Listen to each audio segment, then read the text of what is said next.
السلام علیکم ورحمۃ اللہ وبرکاتہ۔ الحمدللہ رب العالمین والصلاة والسلام علی نبینا محمد وعلی آلہ وصحبہ اجمعین۔ فاعوذ باللہ من الشیطان الرجیم، بسم اللہ الرحمن الرحیم۔ الذین آتیناہم الکتاب یتلونہ حق تلاوتہ اولئک یؤمنون بہ۔ محترم سامعین اکرام، اللہ تبارک و تعالیٰ نے انسان کو ایک اہم مقصد کے ساتھ پیدا کیا ہے۔ جب اللہ تبارک و تعالیٰ ایک مقصد کے ساتھ پیدا کیا تو یہاں پر دنیا میں دنیاوی زندگی گزارنے کے لیے کچھ قوانین، کچھ طور طریقہ، کچھ رولز ریگولیشنز ہوا کرتے ہیں جو من جانب اللہ تبارک و تعالیٰ متعین کیا ہوتا ہے، جس پر انسان زندگی گزارے گا تو خود انسان اپنے مقصد میں بھی کامیاب ہوگا اور اللہ تبارک و تعالیٰ کے پاس بھی وہ بہت ہی بہترین کامیابی اور انعام یافتہ ہو سکتا ہے۔ محترم سامعین اکرام، اللہ تبارک و تعالیٰ نے ہم کو زندگی گزارنے کا جو طریقہ سکھایا ہے، جو اللہ تبارک و تعالیٰ ہم کو شریعت عطا کیا ہے، وہ ہماری کتاب، آسمانی کتاب القرآن ہے۔ قرآن اللہ تبارک و تعالیٰ اس لیے نازل کیا تاکہ ہم کو کون سے کام کرنے چاہیے اور کون سے کام نہیں کرنے چاہیے، ان تمام چیزوں کی اہم باتیں اللہ تبارک و تعالیٰ اس میں ہم کو ذکر کیا ہے تاکہ اس پر چل کر ہم دنیا و آخرت میں کامیابی حاصل کر سکیں۔ قرآن اللہ تبارک و تعالیٰ کی ایسی کتاب ہے جس پر چلنے سے ہی ثواب نہیں بلکہ اس کے پڑھنے سے بھی ثواب ملتا ہے۔ قرآن ایک ایسی کتاب ہے جو اللہ تبارک و تعالیٰ محمد صلی اللہ علیہ وسلم پر نازل کیا، جو صرف انسان اس کے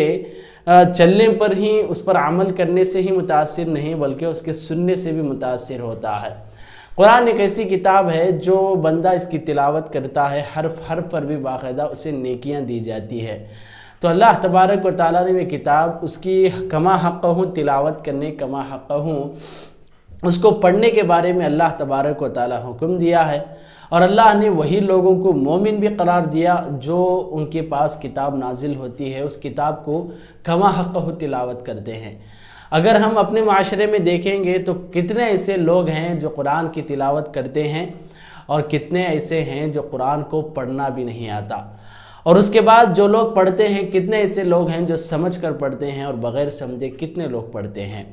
اور اس کے بعد تیسرا سٹیپ ہے کہ کتنے لوگ سمجھنے کے بعد اس پر عمل کرتے ہیں، اور اس کے بعد چوتھا سٹیپ ہے کہ کتنے لوگ اس پر علم حاصل کر کے عمل کر کے دوسروں تک پہنچاتے ہیں۔ یہ تمام چیزیں اس کی تلاوت کے حقوق ہیں۔ تو آج کیا ہمارے پاس یہ چار حقوق پائے جاتے ہیں؟ کیا اللہ تعالیٰ کی کتاب کو ہم کما حق ہوں اس کا حق ادا کر رہے ہیں یا نہیں؟ اس بات پر غور و فکر کرنے کی بے حد ضرورت ہے۔ اللہ تعالیٰ نے کہا کہ الذین آتیناہم الکتاب، جن لوگوں کو ہم نے کتاب نازل عطا کیا ہے، جن لوگوں کو ہم نے قرآن دیا ہے، یتلونہ حق تلاوتی، اس کو کما حق ہوا پڑھا کرتے ہیں، اولئک یؤمنون بہ، واقعی معنوں میں یہی سچے مومن بھی ہیں جو قرآن کا حق ادا کرتے ہیں۔ قرآن کا حق جو چار سٹیپ میں بتایا تھا یہی ہے کہ انسان اسے پڑھنا سیکھے اور اس کے بعد اسے سمجھنا سیکھے اور اس کے بعد اس پر عمل کرے، اس کے بعد یہ دوسروں تک پہنچائے۔ یہ قرآن کا حق ہے جو ہر مسلمان کو یاد رکھنے کی ضرورت ہے۔ اللہ تبارک و تعالیٰ قرآن کی تلاوت کو پسند کرتا ہے۔ اللہ تبارک و تعالیٰ کے پاس ہماری تلاوت پیش کی جاتی ہے اور اللہ تبارک و تعالیٰ اس قرآن کی تلاوت پر باقاعدہ اجر بھی دیتا ہے، جیسا کہ سورۃ الاسراء میں اللہ نے کہا کہ اقم الصلاۃ لدلوک الشمس الی غسق اللیل، سورج کے طلوع ہونے سے قبل سے سورج کے آخری یعنی رات کے وقت تک، دن کے آخری حصے تک نمازیں ادا کیا کرو، وقرآن الفجر، اور فجر کے وقت قرآن بھی پڑھا کرو، ان قرآن الفجر کان مشہودا، اور باقاعدہ آپ کے فجر کے وقت قرآن کا پڑھنا اللہ تبارک و تعالیٰ کے پاس پیش کیا جائے گا، حاضر کیا جائے گا۔ تو اس کا مطلب یہی ہے کہ اللہ تبارک و تعالیٰ ہماری قرآن کی تلاوت کو سنتا ہے، ہماری تلاوت پر اللہ تعالیٰ اجر دیتا ہے، ہماری تلاوت پر اللہ تبارک و تعالیٰ کو پسند بھی کرتا ہے۔ اللہ تبارک و تعالیٰ نے قرآن کو سب لوگ پڑھنے کے لیے ہی نازل کیا ہے۔ جو لوگ کہتے ہیں کہ قرآن سمجھنے کے لیے، قرآن پڑھنے کے لیے 7 علوم کی ضرورت ہے، کچھ اور ہی ماہر بننا چاہیے، تمام جاہلیت کی باتیں ہیں کہ اللہ تعالیٰ خود کہتا ہے وَلَقَدْ يَسَّرْنَا الْقُرْآنَ لِلذِّكْرِ فَهَلْ مِن مُدَّكِرٍ، ہے کوئی جو قرآن پڑھے اور اس سے نصیحت حاصل کرے اور جو کوئی ہے اسے سمجھ سکے، کوئی ہے اس اللہ تبارک و تعالیٰ قرآن کی طرف دعوت دیتا ہے، ہم نے اسے بہت آسان بنا دیا ہے۔ قرآن میں نصیحت ہے، قرآن میں ہدایت ہے، قرآن میں ہمارے لیے صحیح طریقہ ہے جو ہمارے لیے جنت کا راستہ ہے۔ جو لوگ اب قرآن کو پڑھے بغیر ہی جنت جانا چاہتے ہیں، اس کے لیے کوئی اور راستہ ملے گا جو جنت نہیں جہنم تک پہنچا دیتا ہے۔ اس وجہ سے قرآن کی تلاوت ضرورت ہے، اور قرآن کی تلاوت سمجھو کہ ہر مسلمان کے لیے فرض ہے۔ اللہ کے رسول صلی اللہ علیہ وسلم نے قرآن کی تلاوت کرنے والوں کو آخرت میں اتنا بڑا مقام دیا ہے کہ جہاں پر فرشتے ہوا کرتے ہیں، جہاں پر انبیاء علیہ السلام ہوا کرتے ہیں، ان کے ساتھ اللہ تعالیٰ قرآن کی تلاوت کرنے والے کو قیامت کے دن ٹھہرائے گا۔ اللہ کے رسول نے متفق علیہ حدیث میں کہا کہ الماہر بالقرآن مع سفر الکرام بررا، تو قیامت کے دن جو دنیا میں تلاوت کر رہا تھا، قیامت کے دن اللہ تبارک و تعالیٰ اس تلاوت کرنے والے بندے کو بڑے بڑے معزز لوگوں کے ساتھ کھڑا کرے گا،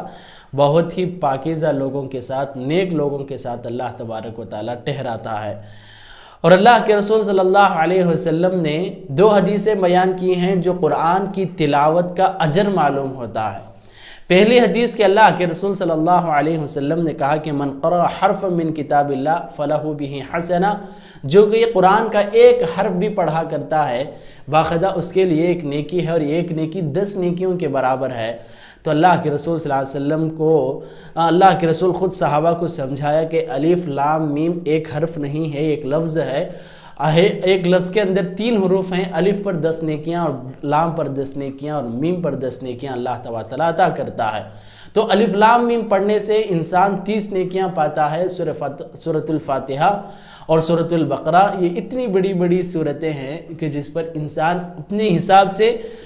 حساب ہی نہیں لگا سکتا، شمار نہیں کر سکتا کہ اللہ تعالیٰ کتنی نیکیاں عطا کرتا ہے۔ اس وجہ سے قرآن کی تلاوت کرنا چاہیے، جس سے ہم نیکیوں کو اپنے بینک بیلنس میں بہت ہی زیادہ جمع کر سکتے ہیں۔ دوسری حدیث جس میں اللہ کے رسول صلی اللہ علیہ وسلم نے قرآن کی تلاوت کے جو فضیلت ہے، قرآن کی تلاوت پر جو ثواب اور اجر ملتا ہے، اس کے بارے میں کہا کہ اے صحابہ، اصحاب صفہ سے اللہ کے رسول صلی اللہ علیہ وسلم نے مخاطب ہو کر کہا کہ اے صحابہ، کیا تم ہر دن 2 اونٹ لینا چاہتے ہو، 2 اونٹ حاصل کرنا چاہتے ہو، اور بغیر کسی ظلم اور بغیر کسی دھوکے کے صحیح تجارت ہو؟ تو صحابہ نے کہا کہ باقاعدہ اللہ کے رسول ہم اس طرح کے 2 اونٹ حاصل کرنا چاہتے ہیں۔ تو اللہ کے رسول نے کہا کہ آپ مسجد کو چل کر جاؤ اور وہاں پر قرآن کی تلاوت کیا کرو، اگر آپ 2 آیتوں بھی اگر پڑھتے ہیں، سمجھتے ہیں، عمل کرتے ہیں، تو اللہ تعالیٰ 2 اونٹ سے زیادہ بڑھ کر ثواب ادا کرتا ہے۔ تو یہاں پر اللہ کے رسول صلی اللہ علیہ وسلم نے ایک ایک آیت کی کتنی قیمت، ایک ایک آیت کی کتنی زیادہ فضیلت اللہ کے رسول نے بیان کی ہے کہ آج اگر اونٹ آپ خریدیں گے قریب قریب لاکھ روپے لگ جائیں گے ایک اونٹ کے لیے، تو ایک ایک آیت پر اتنے نیکیاں اللہ تعالیٰ عطا کرتا ہے۔ اللہ کے رسول صلی اللہ علیہ وسلم نے کہا کہ جو قرآن کی تلاوت کرے گا، قرآن اس کے لیے قبر میں بھی ساتھ دیتا ہے، قیامت کے دن بھی اللہ تعالیٰ کے پاس ساتھ دیتا ہے۔ اللہ کے رسول نے کہا کہ اقرأوا القرآن، قرآن پڑھا کرو، فَإِنَّهُ يَأْتِي يَوْمَ الْقِيَامَةِ شَفِيعًا لِأَصْحَابِهِ، جو قرآن پڑھتا ہے قیامت کے دن قرآن اس کی سفارش میں آ کر کھڑے گا، اللہ تبارک و تعالیٰ کے پاس سفارش کرے گا کہ یہ مجھے ہر روز تلاوت کرتا تھا، یہ ہر روز مجھ پر عمل کیا کرتا تھا، اس وجہ سے اللہ اسے معاف فرما دے۔ اس طرح قرآن اللہ تبارک و تعالیٰ کے پاس سفارش کے لیے آتا ہے جو بندہ ہر دن قرآن پڑھتا ہے۔ اور اللہ کے رسول صلی اللہ علیہ وسلم نے دنیا میں بھی اسی بندے کو بہتر قرار دیا جو قرآن کا کما حق ہو علم حاصل کرتا ہے۔ اللہ کے رسول نے کہا کہ خیرکم من تعلم القرآن وعلمہ، جو قرآن کا علم حاصل کرتا ہے اور جو دوسروں کو قرآن کا علم سکھاتا ہے، یہ معاشرے کا، دنیا کا سب سے بہترین انسان ہے۔ چاہیے کہ ہم بھی قرآن پڑھ کر کے ہم معاشرے کے سب سے بہترین انسان بنیں۔ اچھا، ہم کیسے دنیا میں بہترین انسان صرف اور صرف قرآن کے علم سے کیسے بن جائیں گے؟ ہم اللہ کے رسول صلی اللہ علیہ وسلم کو دیکھ سکتے ہیں، اس کے بعد صحابہ کو دیکھ سکتے ہیں۔ اللہ کے رسول صلی اللہ علیہ وسلم نے وہاں پر دین کی دعوت دی جہاں پر کفار زیادہ تھے، دشمن زیادہ تھے، وہاں پر اسلام کی دعوت دی جہاں پر اسلام کے دشمن زیادہ تھے۔ اب اللہ کے رسول صلی اللہ علیہ وسلم قرآن کی تلاوت پڑھا کرتے تھے، کیا کرتے تھے، تو رات کے وقت جو اس اسلام کے بڑے بڑے دشمن ابو جہل ہیں